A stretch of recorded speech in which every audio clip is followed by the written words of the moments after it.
ஸ்ரீ யதிபுனர் அவதார பூதரான சுவாமி மணவாள மாமுனிகள் எம்பெருமானாரின் மீது அருளிச் செய்த ஸ்ரீ யதிராஜ விம்சதி.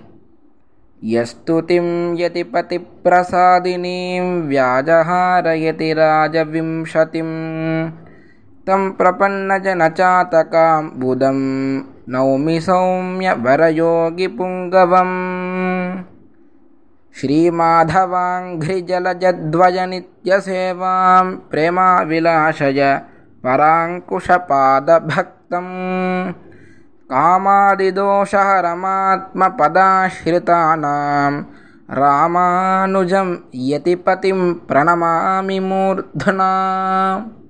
श्रीरङ्गराजचरणाम्बुजराजहंसं श्रीमत्पराङ्कुशपदाम्बुजभृङ्गराजं श्रीभट्टनाथपरकालमुखाब्जमित्रं श्रीवत्सचिह्नशरणं यतिराजमीडे. वाचा यतीन्द्रमनसा वपुषा च युष्मत्पादारविन्दयुगलं भजतां गुरूणां कूराधिनाथ कुरुकेशमुखाब्जपुंसां पादानुचिन्तनपरः सततं भवेयम्. नित्यं यतीन्द्र तव दिव्यवपुस्मृतौ मे सप्तं मनो भवतु वाग्गुणकीर्तनेऽसौ. कृत्यं च दास्यकरणे तु करद्वयस्य वृत्यन्तरेस्तु विमुखं करणत्रयं च. अष्टाक्षराख्यमनुराजपदत्रयार्थनिष्ठां ममात्र वितराद्य यतीन्द्रनाथ. शिष्टाग्रगण्यजनसेव्य भवत्पदाब्जे हृष्टास्तु नित्यमनुभूय ममास्य बुद्धिः. अल्पापि मे न भवदीयभयाब्जभक्तिः शब्दादिभोगरुचिरन्वह मेधते हाँ. मत्पापमेव हि निदानममुष्यनान्यत् तद्वारयार्य यतिराज तद्दयैकसिन्धो. वृत्त्या पशुर्नरवपुस्त्वहमीदृशोऽपि श्रुत्तादिसिद्धनिखिलात्मगुणाश्रयोऽयम्. इत्यादरेण कृतिनोऽपि मिथः प्रवक्तुम् अद्यापि वञ्चनपरोऽत्र यतीन्द्रवर्ते. दुःखावहोहमनिशं तव दुष्टचेष्टः शब्दादिभोगनिरतः शरणागताख्यः. त्वत्पादभक्तैः वसिष्ठजनौघमध्ये मिथ्याचरामि यतिराज ततोऽस्मि मूर्खः. नित्यं त्वहं परिभवामि गुरुं च मन्त्रं तद्देवतामपि न किञ्चिदहोऽपि भेमि. इत्थं शठोऽप्यशठवत् भवतीयसङ्घे हृष्टश्चरामि यतिराज ततोऽस्मि मूर्खः. हा हन्त हन्त मनसा क्रियया च वाचा योऽहं चरामि सततं त्रिविधापचारान्. सोऽहं तवाप्रियकरः प्रियकृत्वदेव कालं न यामि यतिराज ततोऽस्मि मूर्खः. पापे कृते यदि भवन्ति भयानुतापलज्जाः पुनः करणमस्य कथं घटेत. मोहेन मे न भवतीह भयादिलेशः तस्मात् पुनः पुनरघं यतिराज कुर्वे.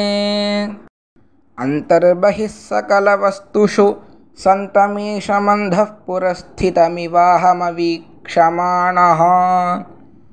कन्दर्पवश्य हृदयः सततं भवामि हन्त त्वदद्र गमनस्य यतीन्द्रनार्हः.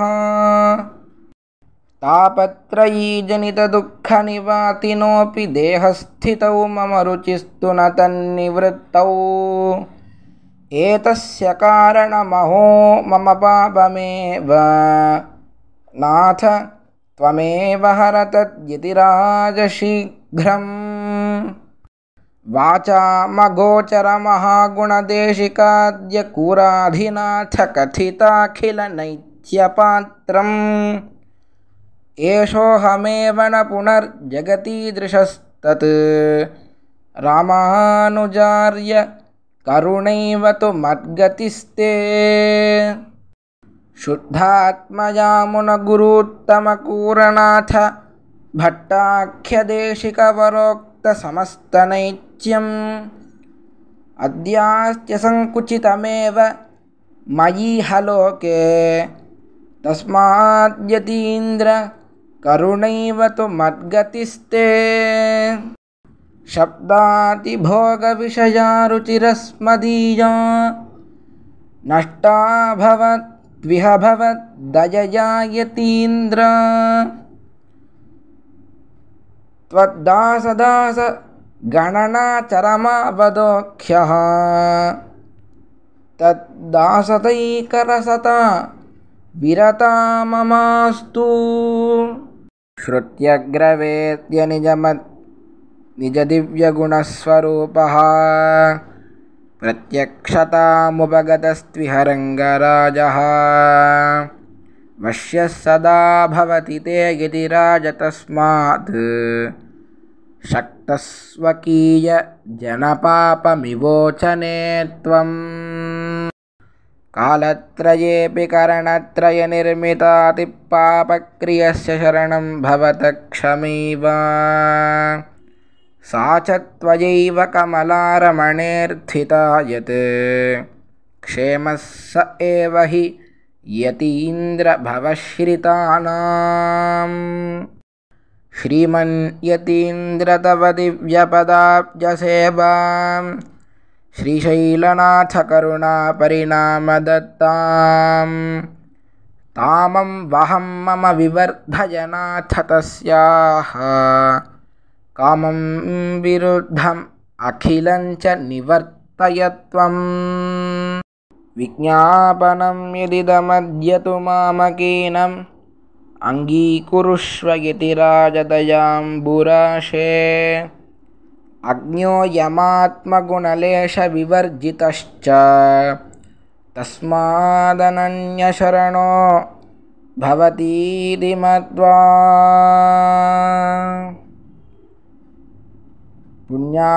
पुण्याम्भोजविखासाय पापध्वान्तक्षयाय च श्रीमानाविरभूद्भूमौ रामानुजदिवाकरः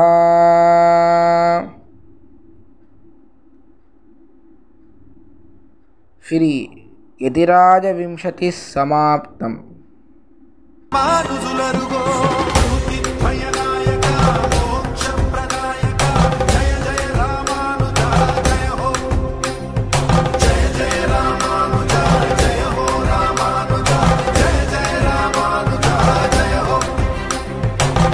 గదిగో యతి రామానుజ శేఖరుడడుగో వైష్ణవ శంఖారావపు విష్ణు తేజమదిగో భరతావని భావలహరి జ్ఞాన ధ్వజమదిగో చెరగని చిరునవ్వుల శ్రీ భాష్యకారుడడుగో